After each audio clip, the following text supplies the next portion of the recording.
de volta. Aí agora a nossa quinta aula, a gente vai continuar falando sobre fontes de recursos, né? Continuando a aula anterior.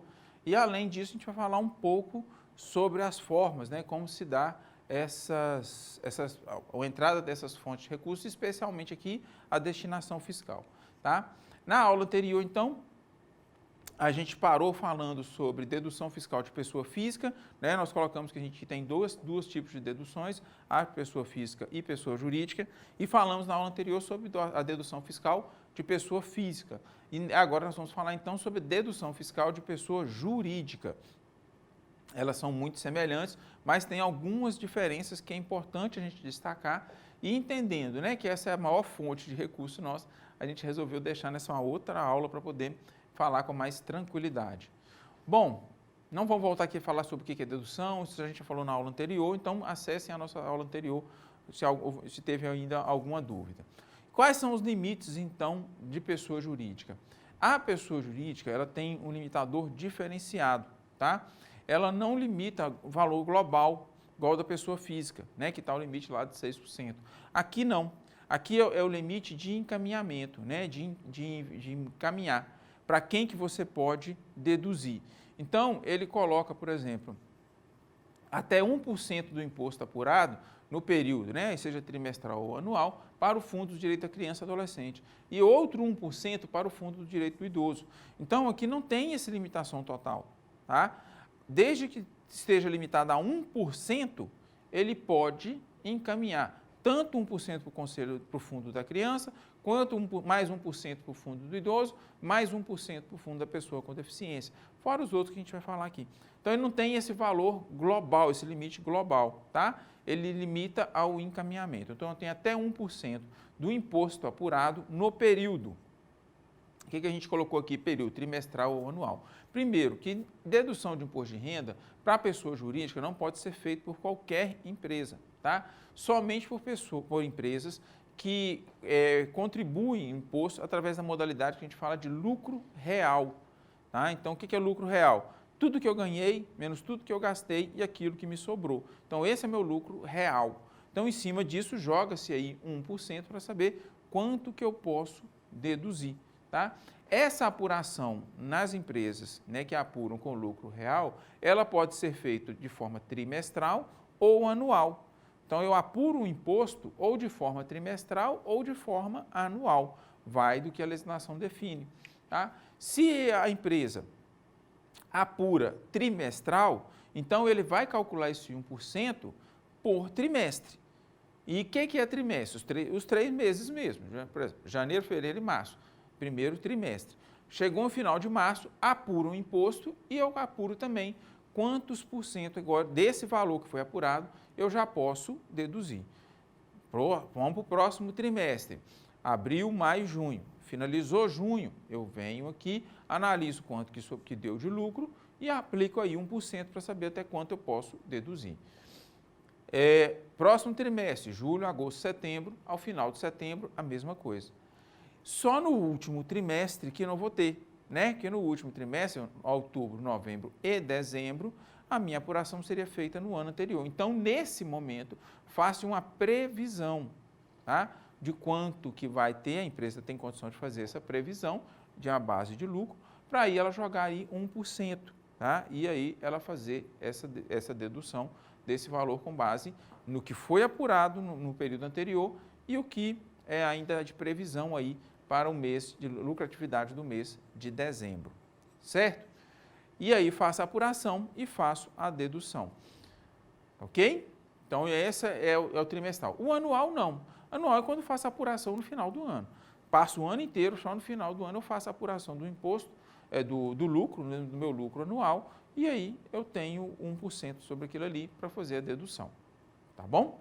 Claro, né, gente? Chegou no final do ano, há uma previsão aí de lucratividade, porque a gente faz esses lançamentos aí de forma mensal, né? Todo mês se lança lá o tanto que entrou na empresa e o tanto que saiu. Na verdade, isso é diário, né? Diariamente se lança, então tem condição aí de ter esse levantamento, tá bom? Então, como eu disse, não tem limite, entendido o que é esse período, né? Não tem essa limitação global. O que eu tenho? Até 1% do imposto apurado no período para criança e adolescente. Até até 1% do imposto apurado no período devido para o Fundo dos Direitos da Pessoa Idosa. Até 4% do imposto apurado para a Lei Rouanet, tá? E a Lei de Audiovisual. Elas concorrem entre si, tá? Eles têm aqui um valor global, um limite individual, tá? Eles concorrem aqui, até 4%. Isso significa o seguinte, que tanto para a Lei Rouanet quanto para a Lei do Audiovisual, eu posso deduzir, eu quanto empresa posso deduzir no máximo 4%. Tenho que lembrar, gente, que tanto a Lei Rouanet quanto a Lei de Audiovisual, elas têm uma limitação, né? A Lei Rouanet até 4%, o que coincide com o limite, já a Lei de Audiovisual não, é só 3%. Tá? Então, se a empresa não for deduzir para a Lei Rouanet, ela só pode deduzir, então, para audiovisual até 3%. Esse 1% aí, ela não vai encaminhar para lugar nenhum, se ela não quiser deduzir para a Lei Rouanet. Se ela quiser deduzir para a Lei Rouanet, ela pode deduzir até 4%. E o limite da Lei Rouanet também. Então, ela não tem mais 1% para mandar para o audiovisual. Também não é uma opção dela, que é só a Lei Rouanet, né? Se ela quiser deduzir para os dois, aí ela tem essa possibilidade. Ela pode fazer até 3% para a lei de audiovisual e mais 1% para a lei Rouanet. Ou posso fazer 2% para um, 2% para outro. Ou 3% para a Rouanet, 1% para audiovisual. Então, aqui pode-se, como a gente usa a expressão, pode-se brincar bastante aqui e variar para quem que a empresa vai deduzir, tá bom? Lembrando, aqueles 1% lá não entram nesse limite aqui. Esse limite de 4% é só para essas duas leis aqui, Rouanet e audiovisual, tá? Então, 1% para o idoso, 1% para a criança, mais 4% aqui para essas leis, né, de incentivo cultural, que é a Lei Rouanet e audiovisual, e até 1% apurado no período para projetos desportivos e paraesportivos. Então, até 1% do meu lucro eu posso deduzir ali para projetos desportivos e paradesportivos. Isso é uma forma de incentivar, né, o esporte, tanto o esporte, a questão esportiva, tanto a questão esportiva como a questão paraesportiva, ok? Então, aqui a ideia é financiar nas duas áreas. Esse limite é de 1%, tá bom? Então, dentro desse 1%, aqui tem uma discussão para ver se a gente muda isso e coloca 1% para cada, mas por enquanto a regra é até 1%. O que eu posso fazer é deduzir 0,5% para projetos desportivos e 0,5% para paradesportivos. A gente pode fazer isso, ok? A empresa pode fazer isso, mas o limite é 1%. Então, se ela escolher financiar projetos só de cunho desportivo, vai 1%. Se quiser só para desportivos, só 1%. Se quiser os dois, ele tem que dividir isso aí, tá bom? Então, vamos lá, voltando. 1% para o fundo da criança, mais 1% para o fundo do idoso, mais até 4% aqui para as leis de incentivo à cultura, mais até 1% do imposto para desportivo e para desportivo. Então, a gente já tem aí 7% do imposto devido. Além disso, a gente tem mais até 1% para o PRONAS, né? Até 1% para o PRONAS e até mais 1% para o PRONAM, tá? É para 1% para cada. A gente gostaria que isso acontecesse também aqui, na esportiva e para desportiva, tá? Mas infelizmente o legislador não optou por isso. Então a gente tem aqui mais 1% para o PRONAS e mais até 1% para o PRONAM. Então dá um total, então, vamos lá contando para a gente ver. Então 1% aqui, mais 1% 2%, mais 4%, 6%, mais 1%, 7%, mais 1%, 8%, mais 1%, 9%. Então, no total, gente, as empresas que contribuem através do lucro real, elas podem deduzir até 9% do seu lucro apurado para financiar todas essas ações, tá? Mas esse limite de 9% não existe na lei. É uma junção dos limites e aí a gente chega a essa quantidade de até 9%, tá? Significa o quê? Lá na pessoa física, se chegar uma outra lei de incentivo, se, por exemplo, vamos incentivar a dedução para esportivo e para esportivo, ou vai ter que aumentar esse limite de 6%, ou então eu vou ainda ter que encaixar ali nesse limite de 6%, tá bom? Já aqui não. Se surge uma nova modalidade de incentivo, eu só acrescento aqui mais um, então passa a ser de 9%, passa a ser 10% de abatimento. Então, as empresas não têm esse limitador global, isso é muito bom, né, que ajuda, inclusive, a diversificar aí a pasta, aí a quantidade de financiamento que as empresas podem fazer. Entendido isso, gente, que são, né, doações e deduções, e a gente tem as deduções pessoa física, tem as deduções pessoas jurídicas, e são diferentes uma de outra, a gente pode, então, falar um pouquinho sobre o processo de doação e destinação. Tá? São processos muito semelhantes, só que o processo de doação para logo no início, tá?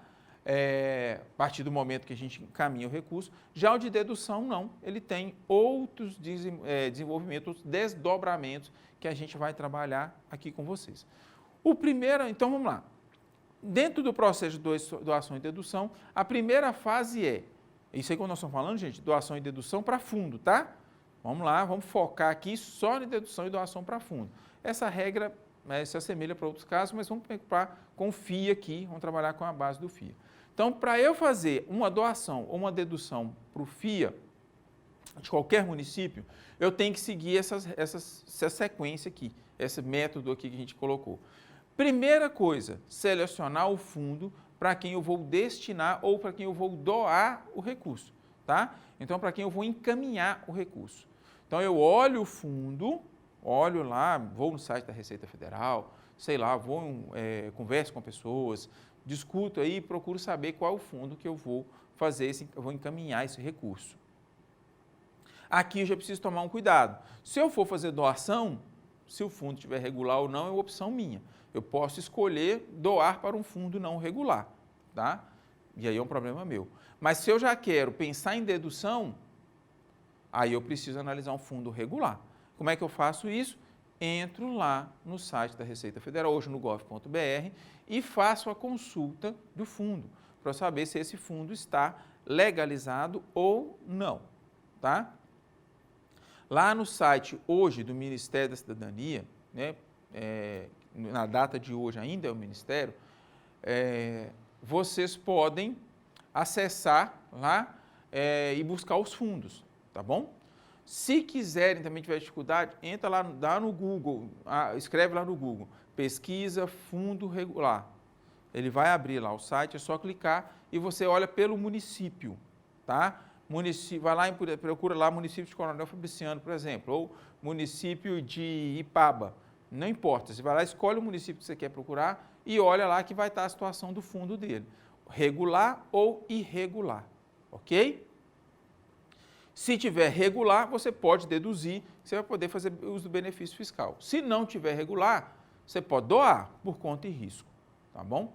Porque às vezes, normalmente o fundo regular pode indicar que o fundo não está financiando, então você vai colocar um dinheiro lá que não vai sair, ou pode sair de forma errada, o que é pior ainda, certo? Então, a primeira fase é selecionar o fundo. Então, eu posso selecionar pela regularidade, né? Qual fundo está regular ou não, e também eu posso, além disso, juntar o que mais vai me interessar. Então, eu moro em Fabriciano, por exemplo, eu quero deduzir para o fundo de Fabriciano. Então, eu vou escolher entre os fundos regulares, o de Fabriciano está regular, então eu vou doar, vou destinar para ele, ok? Ou vou doar também, certo? Vou escolher aí por aquilo que eu acho que é aquele fundo que me interessa. Eu posso escolher também destinar para o fundo lá de, por exemplo, Santa Maria. Eu, por exemplo, posso saber se não, o fundo de Santa Maria, eu moro em Fabriciano, mas eu sei que o fundo de Santa Maria está funcionando muito bem, está financiando ações muito bacanas. Então, ao invés de deduzir para cá ou doar para Fabriciano, eu vou deduzir para lá e doar para lá, porque lá está regular. Tá bom? Essas são as formas que a gente pode selecionar. Eu posso usar esses critérios que eu coloquei aqui, mas vários outros, ok? Só lembrando disso, destinação, você só pode usar esse benefício para ter o abatimento de imposto de renda se for para um fundo regular. Se for para irregular, não pode. A partir do momento que você escolheu, você busca informação sobre a conta bancária aonde será depositado o recurso. Tendo essa informação, faz o depósito na conta, tá? Que pode ser feito por depósito, transferência ou Pix mesmo hoje, né? O Pix também, a gente está, os fundos estão aceitando aí o Pix, tá bom? A partir desse momento, eles não têm, eles têm alguma pequena semelhança, tá? Mas que vai parar em um determinado momento, como eu disse no caso de doação. A partir do momento que fiz o depósito, tá? Eu encaminho o comprovante, isso como doador ou para dedução, eu encaminho esse comprovante para o conselho, tá? Encaminho o comprovante de depósito para o conselho. E o conselho, ao receber o meu comprovante, ele vai emitir um recibo, tá? Confirmando efetivamente que o recurso caiu.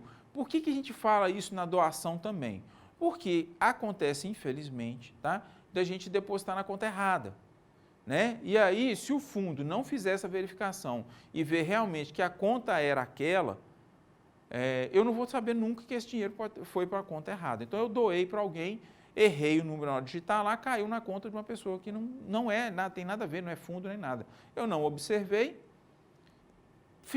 esse dinheiro cai e fica para essa pessoa.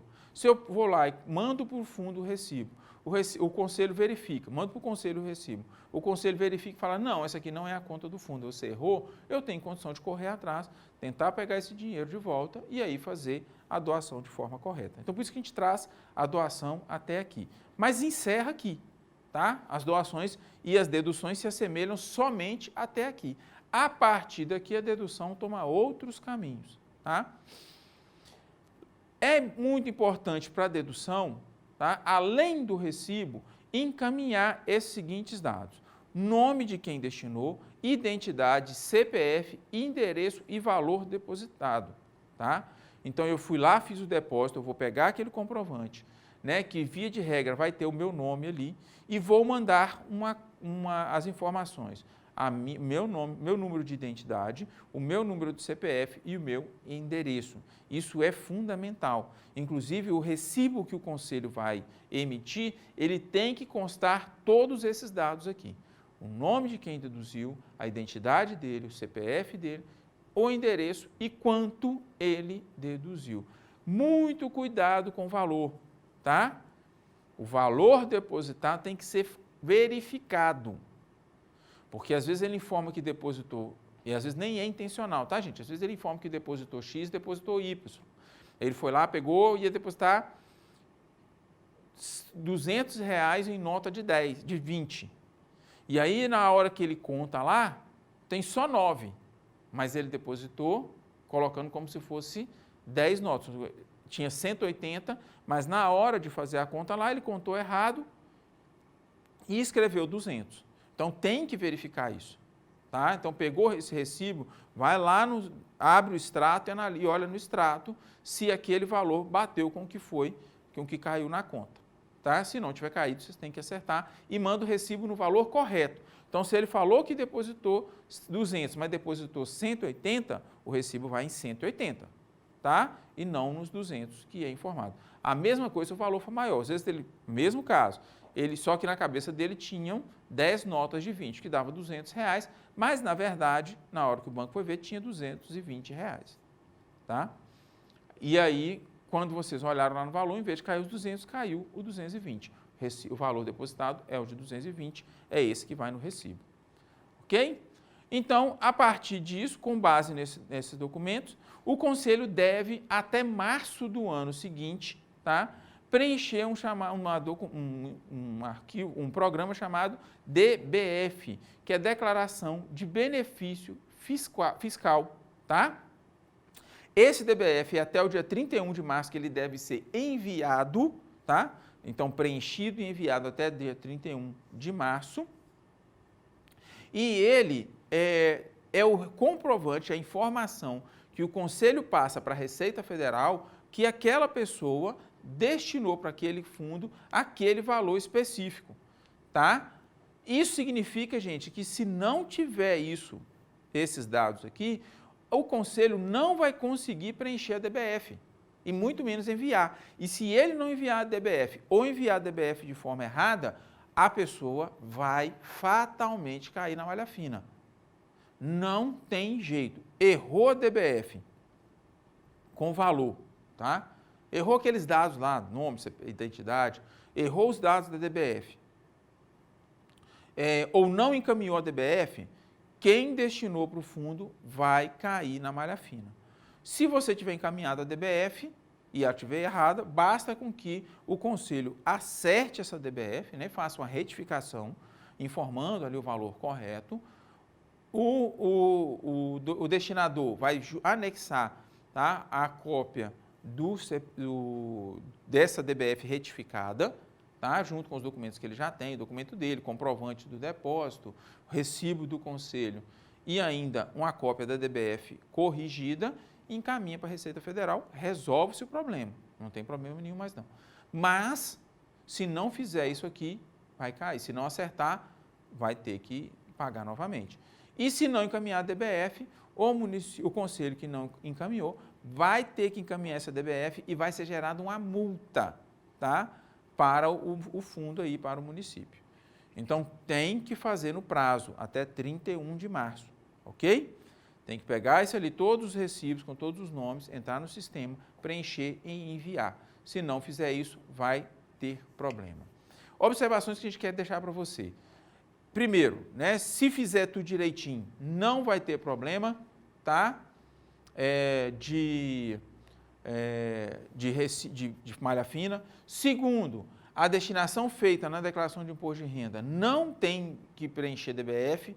Então, quando você faz a destinação lá no imposto de renda, não precisa mandar esse recibo para o conselho fazer DBF não, tá? A declaração de imposto de renda, ela vale como uma DBF, ela tem o mesmo valor aí, quando é aquela dedução feita lá de 3%, tá? Não é a de 6% não, é a de 3%, ok? Então, deduziu aqueles 3% lá, pagou o DARF, encaminhou no imposto de renda, não precisa fazer DBF, a Receita já está informada disso. As deduções feitas direto na declaração de imposto de renda, né, devem ser pagas através da guia de DARF, isso a gente já explicou, é feito o pagamento através da guia de DARF, esse recurso cai lá no Fundo Nacional e depois ele remete para o Fundo Municipal. Isso aqui demorava-se muito, tá? Isso acontecia, esse retorno só em outubro, mas já tem um tempo aqui que está acontecendo já em junho, julho, já estão deduzindo esse valor. E como a gente, só complementando aqui, como a gente já falou, esse recurso, então, que é pego via DARF, ele é depositado no Fundo Nacional e depois ele volta para o Fundo Municipal. Como a gente já disse, eu acabei de dizer, não está tendo atraso, tá? A gente já teve muito atraso disso aqui, o dinheiro caía lá para outubro, novembro, e, né, acabava que a gente perdia o recurso praticamente naquele ano, porque deduziu para aquele ano, foi para aí para a gente usar no final do ano, mas a gente só conseguia no outro ano ainda. Agora não, tá? Deduziu lá para maio, junho, mais tardar julho, já cai o dinheiro na conta do fundo. Bom, com isso então a gente encerra essa quinta aula, encerra também o nosso curso sobre fundo da criança, né? Fundo da infância e do adolescente, o nosso querido FIA. Qualquer dúvida que vocês tiverem, né, voltem às aulas anteriores, é um pouquinho complexo mesmo, mas vocês vão ver que a gente falou da forma mais fácil possível, que vocês vão ver e vão conseguir tirar, entender direitinho. No mais, a gente agradece mais uma vez e a gente volta agora com o nosso próximo curso, dentro desse módulo, agora falando sobre o Conselho Tutelar. Um abraço, até a próxima aula.